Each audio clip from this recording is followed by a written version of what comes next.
Good morning friends. स्वागत है आपका हमारे यूट्यूब चैनल जीएस कैप्सूल में। आई होप आप सभी लोग अच्छे होंगे और आपकी तैयारी अच्छी चल रही होगी। फ्रेंड्स, अगर आप लोग चैनल पर नए हैं तो regular exam updates, current affairs और अलग अलग स्टडी मटेरियल के लिए प्लीज़ चैनल को सब्सक्राइब कर लीजिएगा। करंट अफेयर्स की वीडियोस मैं रेगुलर बनाता रहता हूं और यूपी ट्रिपल एस सी 5512 पदों का जूनियर असिस्टेंट का जो एग्जाम है उसके प्रैक्टिस सेट्स भी हम कवर कर रहे हैं। तो 8 प्रैक्टिस सेट में डाल चुका हूं, तो आप प्लेलिस्ट में जाकर वो देख सकते हैं। चलिए देखते हैं आज न्यूज़पेपर में कौन कौन से इंपॉर्टेंट आर्टिकल्स छपे हैं। सिपाही भर्ती परीक्षा में पेपर लीक ने बिगाड़ा भर्ती बोर्ड का कैलेंडर। यहाँ पर पुलिस भर्ती एवं प्रोन्नति बोर्ड की बात हो रही है। 60,244 पदों पर जो कांस्टेबल की भर्ती परीक्षा कराई गई थी वो लीक हो गई थी, जिसकी वजह से उस एग्जाम को निरस्त कर दिया गया था। इसकी वजह से जो आने वाली भर्तियां हैं वो भी लंबित हो गई हैं और पूरा कैलेंडर जो बोर्ड है उसका बिगड़ गया है। सिपाही नागरिक पुलिस के 60,244 पदों पर सीधी भर्ती के लिए फरवरी में हुई लिखित परीक्षा का पेपर लीक होने की वजह से उत्तर प्रदेश भर्ती एवं प्रोन्नति बोर्ड का कैलेंडर बिगड़ गया है। बीते 6 माह के दौरान पुलिस विभाग के करीब 80,000 पदों पर होने वाली भर्तियां इस वजह से अधर में है। फिलहाल भर्ती बोर्ड का पूरा फोकस सिपाही सीधी भर्ती की दोबारा लिखित परीक्षा कराने पर है, जिसके बाद अन्य पदों पर भी भर्ती की प्रक्रिया को अमली जामा पहनाया जाएगा। करीब 75,000 पदों पर भर्ती का लंबा होता जा रहा है इंतजार। इसमें पीएसी, यूपी, एसएसएफ में, एसएसएफ फायर में भर्ती होनी है 15,000 पदों पर लगभग। सूत्रों की माने तो सिपाही नागरिक पुलिस के अलावा PAC, UP, SSF fire service में करीब 15,000 पदों पर भी भर्ती का प्रस्ताव बोर्ड ने तैयार किया था। इनमें पीएसी की 3 महिला वाहिनियों में होने वाली भर्तियां भी शामिल थी। बोर्ड ने बीते वर्ष नवंबर माह में सिपाही भर्ती के साथ कंप्यूटर ऑपरेटर के करीब 1,000 पदों तथा मिनिस्ट्रियल संवर्ग के 910 पदों पर भर्ती की प्रक्रिया को शुरू किया था। लेकिन पेपर जब से आपका लीक हुआ है, आपको पता है काफी किरकिरी भी हुई है सरकार की भी और बोर्ड की भी। इस वजह से पूरा फोकस शुचितापूर्ण 60,244 पदों की जो भर्ती है इसको पूर्ण कराने में है। तो आप देखते हैं ये आगे की जो 15,000 इसके बाद रुकी हुई है ये कब तक आएगी। जितनी जल्दी आ जाए उतना बढ़िया है, क्योंकि अभी तक पूरे साल में 6 महीने निकल चुके हैं लेकिन कोई भी ऐसी भर्ती नहीं है जिसको हम बड़ी भर्ती कह सके। चाहे यूपी ट्रिपल एस सी हो, लोक सेवा आयोग हो, चाहे पुलिस भर्ती हो, प्रोन्नति बोर्ड हो और शिक्षक भर्ती के तो आपको हाल पता ही है।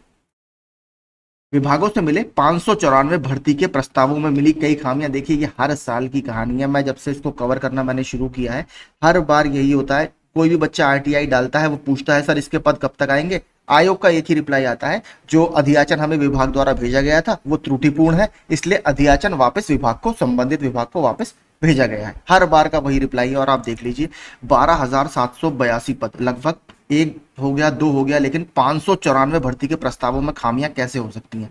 12,782 पदों पर भर्ती का प्रस्ताव किया वापस, तो आयोग ने विभिन्न विभागों को इसे वापस कर दिया। यहाँ जॉब्स आ नहीं रही हैं, जो अधियाचन भेजे भी जा रहे हैं उनकी हालत आप देख लीजिए। 13,000 भर्ती मुझे लगता है अगर आती तो बहुत अच्छा हर कैंडिडेट के लिए रहता, थोड़ा थोड़ा सबको कोई ना कोई जॉब मिलती। लेकिन हालत इतनी बुरी चल रही है इस समय, कोई भी नौकरी आने के लिए तैयार नहीं है। सरकारी विभागों में 12,782 पदों पर भर्ती को लेकर पेंच फंस गया है। विभागों द्वारा भेजे गए आधे अधूरे 594 प्रस्तावों को उत्तर प्रदेश लोक सेवा आयोग ने वापस कर दिया है। बल्कि योगी जी ने अभी साफ कहा था कि आप अधियाचन भेजने से पहले पूरी गहनता से उसकी जांच कर लीजिए, उसके बावजूद भी यह आप हालत देख लीजिए। इन प्रस्तावों में कई तरह की खामियां हैं, इनके चलते इन पदों पर भर्ती की प्रक्रिया पूरी नहीं की जा सकती है। लोक सेवा आयोग ने भर्ती का प्रस्ताव वापस भेजते हुए इसे दुरुस्त करने को कहा है, जिससे इन पदों पर भर्ती की प्रक्रिया को पूरा किया जा सके। देखिए मानकों या स्टैंडर्ड्स का यहाँ पर कोई पालन नहीं हो रहा है। कार्मिक विभाग ने सरकारी विभागों में रिक्त पदों को भरने के लिए ई अधियाचन पोर्टल लॉन्च किया है, जिसकी बात माननीय मुख्यमंत्री जी ने भी अपनी मीटिंग में की थी। आयोगों को इसके माध्यम से ही प्रस्ताव भेजने का निर्देश दिया गया है। इसके बाद भी विभागों द्वारा इसका पूरी तरह से पालन नहीं किया जा रहा, जिसके चलते भर्ती प्रक्रिया लटक रही है। लोक सेवा आयोग द्वारा वापस भेजे गए अधियाचन में अक्सर छोटी मोटी खामियां, कुछ प्रस्तावों में नियमावली का हवाला नहीं दिया गया है। देखिए सबसे ज्यादा यही है, किसी में नियमावली की दिक्कत है, किसी में अहर्ता संबंधी विवाद है। इस तरीके की छोटी छोटी चीजों की वजह से 5-5, 6-6 महीने भर्तियां लटकी रहती हैं। तो कुछ प्रस्तावों में योग्यता स्पष्ट नहीं है, जैसे मंडी सचिव वाला ये भी आप ले लीजिए, उसमें भी बहुत दिक्कतें हो रही थी। कुछ प्रस्तावों में यह स्पष्ट नहीं किया गया है कि कितने वर्ग के, किस वर्ग के कितने पद हैं। लोक सेवा आयोग ने इन प्रस्तावों को वापस भेजते हुए इसे दोबारा भेजने को कहा है। तो आप देखते हैं कब तक ये वापस भेजे जाएंगे। चिकित्सा अधिकारी के 382 पद रह गए खाली, तो 58 पदों पर चयन, आरक्षित श्रेणी के सभी पद रह गए खाली। तो इसमें कल आयोग, शाम को आयोग ने इसका परिणाम जारी कर दिया मेरे द्वारा। थोड़ी देर में इसका ऑफिशियल नोटिस भी आपको दिखा दिया जाएगा। तो जो भी इसमें अंतिम रूप से चयनित हुए हैं उनको हमारे चैनल की तरफ से बहुत बहुत शुभकामनाएं। पेपर लीक के आरोपी को एसटीएफ ने रिमांड में लिया। तो देखिए जो कमलेश पाल था इसकी जगह परीक्षा में बैठा था सॉल्वर, ये काफी ज्यादा विवाद में चल रहा था क्योंकि पहले इन्होंने एग्जाम दिया और बाद में जाकर इन्होंने ड्यूटी भी की थी इसी एग्जाम में। तो ये काफी विवाद घेरा गया था कि आखिर एक सेंटर से दूसरे सेंटर पर ये कैसे पहुंचे। तो तभी शक हो गया था कि इन्होंने या इनकी जगह किसी सॉल्वर ने ये एग्जाम दिया है। तो काफी देखिए परत दर परत आरओ की खुलती जा रही है। आरओ परीक्षा पेपर लीक मामले में गिरफ्तार कमलेश पाल ने पुलिस कस्टडी रिमांड में यह बात स्वीकार किया है कि उसकी जगह सॉल्वर परीक्षा देने गया था। तो देखिए इन्होंने खुद ही बोल दिया है, वह कक्ष निरीक्षक की ड्यूटी कर रहा था, रूम इन्विजिलेटर की ड्यूटी ये कर रहे थे। हालांकि अभी तक यह स्पष्ट नहीं हो पाया है कि परीक्षा में उसकी जगह पर कौन सॉल्वर बैठा था, अभी ये इन्होंने नहीं खुलासा किया है। सॉल्वर के बारे में पूछने पर वह पुलिस कर्मियों को गोलमाल जवाब दे रहा है। पुलिस उससे लगातार पूछताछ में जुटी है।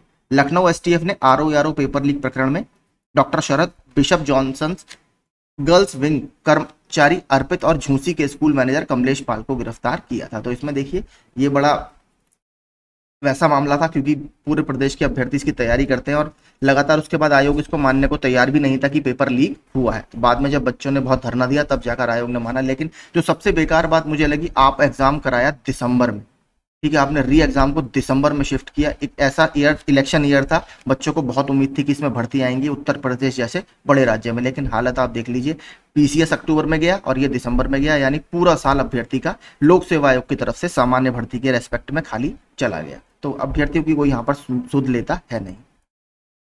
डीएलएड वालों ने भर्ती की मांग की, यहाँ पर हो रही है पीआरटी या प्राथमिक शिक्षकों की भर्ती की।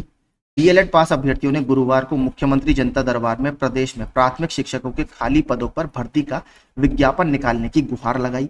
डीएलएड के प्रदेश अध्यक्ष नितेश पांडे समेत अन्य अभ्यर्थियों ने सचिव को ज्ञापन के साथ ही प्रदेश में प्राथमिक शिक्षकों के खाली पदों का ब्यौरा दिया।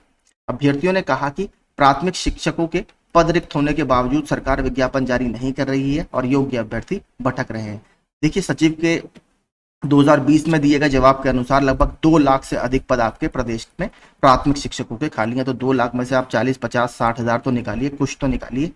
विज्ञापन जल्द जारी नहीं होने से टेट व सीटेट पास, डीएलएड पास अभ्यर्थी आंदोलन को बाध्य होंगे। तो हर भर्ती का देखिए, टीचर भर्ती में तो हर बार यही होता है, आएगा तो भर्ती कोर्ट चली जाएगी, भर्ती कोर्ट चली जाएगी, वहां से कोई डिसीजन आएगा, उसका जो आयोग है वो पालन नहीं करता, बच्चे फिर धरना देने जाते हैं, उसके बाद उनके ऊपर लाठियां बरसाई जाती हैं। तो शिक्षक भर्ती की हालत सबसे बुरी है उत्तर प्रदेश में। जूनियर इंजीनियर भर्ती की उत्तर कुंजी जारी। तो ये बात हो रही है स्टाफ सिलेक्शन कमीशन की, जेई की भर्ती की, जो ये सिविल और इलेक्ट्रिकल एंड मैकेनिकल इंजीनियरिंग के फील्ड में कराता है। कर्मचारी चयन आयोग ने जूनियर इंजीनियर की भर्ती परीक्षा की उत्तर कुंजी जारी कर दी है। अभ्यर्थी अपने पंजीकरण नंबर के जरिए उसे देख सकते हैं। किसी प्रश्नोत्तर में विसंगति होने पर 100 रुपए शुल्क जमा करके आप आपत्ति उस पर या ऑब्जेक्शन कर सकते हैं। ऑब्जेक्शन की जो लास्ट डेट है वो 15 जून है, केवल 2 दिन दिए हैं। और इसमें लगभग सेंट्रल रीजन में 1,27,171 अभ्यर्थी शामिल हुए थे और 62.81% इसमें अटेंडेंस रही थी। तो जिन्होंने एग्जाम दिया है वो अपना आंसर की जाकर चेक कर सकते हैं।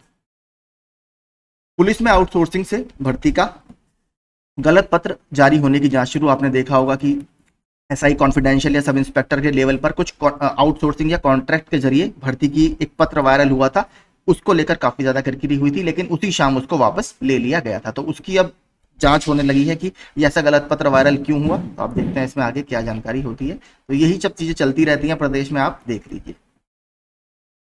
खाली पदों का ब्यौरा देकर शिक्षकों की भर्ती की मांग की। तो ये वही वाला है आपका जो डीएलएड अभ्यर्थी है, इन्होंने जो प्राइमरी शिक्षक भर्ती है जिसमें सचिव जी ने कहा था लगभग 2 लाख से ज्यादा पद खाली हैं, लेकिन अभी तक इसमें कोई भी प्राइमरी बड़ी भर्ती हमें देखने के लिए नहीं मिली है, लगभग पिछले 3 से 4 साल से। 2018 में आई थिंक लास्ट भर्ती आई थी, उसके बाद से आप देख लीजिए 6 साल निकल गए हैं। और उत्तर प्रदेश में मैंने आपको देखिए शुरू से मैं कह रहा हूँ केवल 2 ही यहाँ भर्ती ऐसी हैं, एक तो आपकी कांस्टेबल की भर्ती आती है जो थोड़ी सी बड़ी भर्ती होती है, और एक आपकी टीचर्स की भर्ती आती है, स्पेशली वो भी प्राइमरी टीचर, ठीक है।